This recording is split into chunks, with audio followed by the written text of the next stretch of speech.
Halo Infinite's campaign overview yesterday really showed the benefit of that 1 year delay in terms of the polish of the game. And there is a rumor going around that Xbox has secured a big third-party exclusive deal.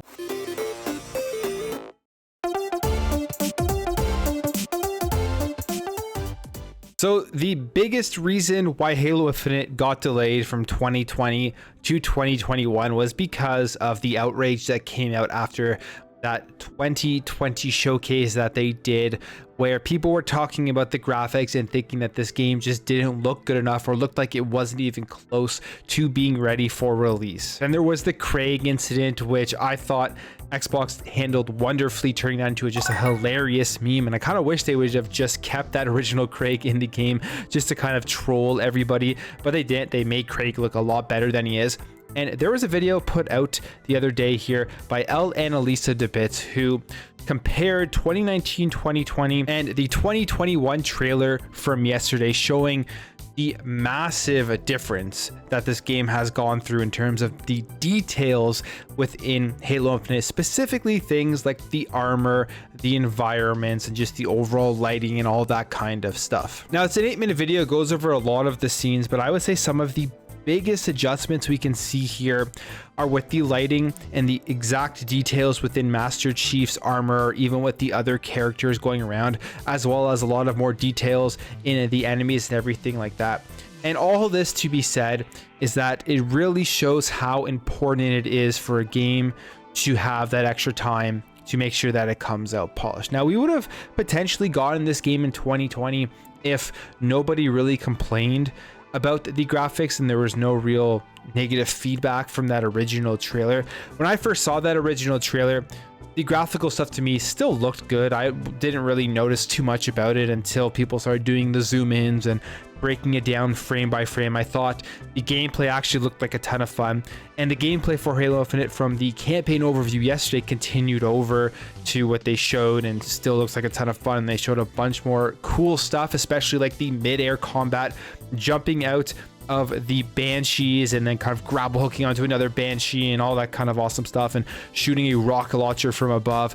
Just looks like it's going to be so great to explore the world, and you're going to be able to do a bunch of crazy stuff. But on top of that, we really saw the upgrade in the overall polish that Halo Infinite is going to come now when it launches on day one. And I couldn't be happier to see that we're now going to get both the best of both worlds, amazing looking graphics. Like if you look here, you look at this comparison specifically, the amount of detail within Master Chief's armor here is significant compared to the 2020 trailer. On top of that, it kind of seems like with the 2020 trailer, because there wasn't that detail, they were using a lot of like blur effects and motion blur and all that kind of stuff, maybe to cover it up for the trailer specifically. Probably not for the final release of the game, but probably for the trailer so that they could kind of not expect people to see that there wasn't that polish, and obviously they did, and then maybe they would have taken that away. But you really see the increase in Master Chief's armor with this shot here, so it's awesome to see.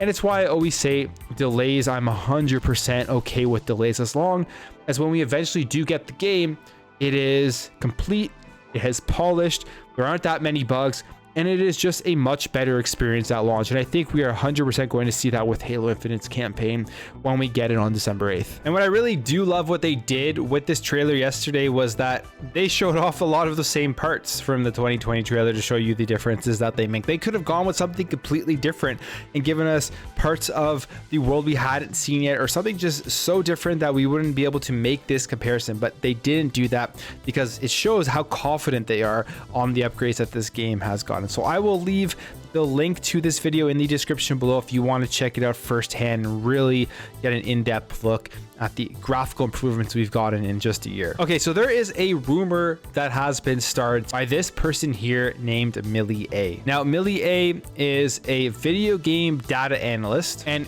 apparently is known for teasing Wolverine. If you remember, Wolverine was announced as an exclusive PlayStation title, and then PlayStation actually announced it at their big state of play the other month. But now she is starting some more rumors, and because she was correct on the Wolverine rumor, I think people are taking her rumors and her thoughts more seriously. And she here is saying, a few people have mentioned to me that Xbox have secured some sort of exclusivity on a big third-party title, not just to launch on Game Pass. The terms delighted and ecstatic are being used when describing all parties involved. Now, this is a very, very vague statement. You have no idea what she could be referring to. All you could do is speculate and guess potentially what third-party game is coming out in the future that may land an exclusive deal with Xbox. But what's interesting here is that if we go down through the comments, the people who I would say are some of the most reliable sources when it comes to rumors and stuff like that within the Xbox community, or just within Xbox in general, who report on Xbox, would be Jez Corden from Windows Central and Jeff Grubb as well from GamesBeat. And they both say here that they have heard nothing. So because of that, it just leaves so much speculation as to what this could be.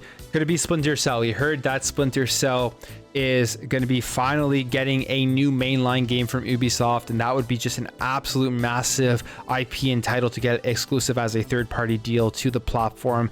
Not only if it's exclusive to Xbox, but also launching into Game Pass on day one. People are guessing things like a new BioShock game, maybe a new Dragon Age game. We know that Xbox has a great relationship with EA, and EA Play being integrated into Xbox Game Pass Ultimate, so maybe Dragon Age makes a lot of sense. There are also things like this that we have heard are being worked on, which is kind of like a new multiverse fighting game from Warner Brothers. Maybe Xbox has secured this as their competitor to Super Smash Brothers on the platform, and just a big fighting franchise that they could get within their ecosystem. As we know, they're still trying to bring back Killer Instinct at some point, but they still need to get fighting into the ecosystem in general. And while they're waiting to that, maybe getting a multiverse Smash Brothers type of game with this. Like this person says here, could it be related to the rumored Kojima deal? I mean, we have heard about Kojima apparently signing an exclusive deal with Xbox to use the cloud technologies to make his next game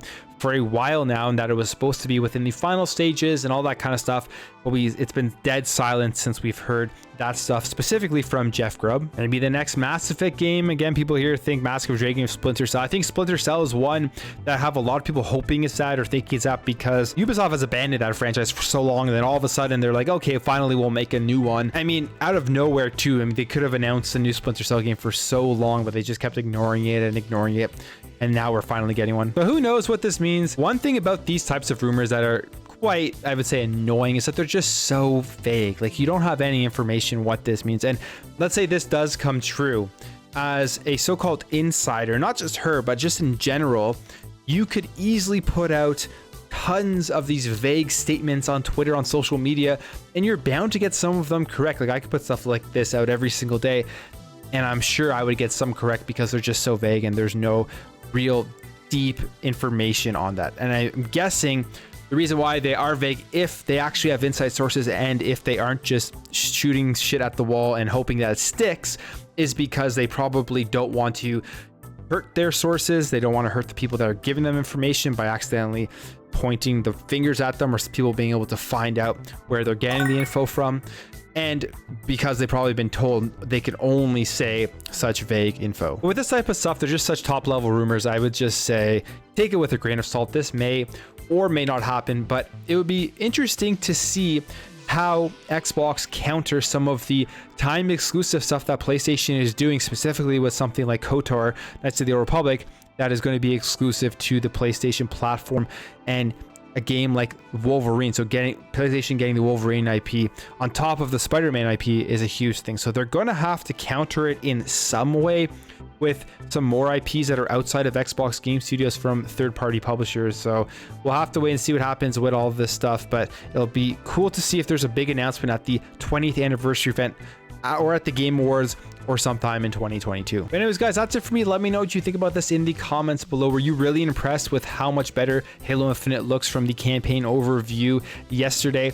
And what do you think about that rumor? What do you think that third-party exclusive deal could be? If you enjoyed this video, make sure to hit that thumbs up button. If you're new here, you like what you see throughout this video, I'd really appreciate you hitting that subscribe button to help this channel grow and help grow this community so we can have great conversations in the comments below. Thank you again for watching.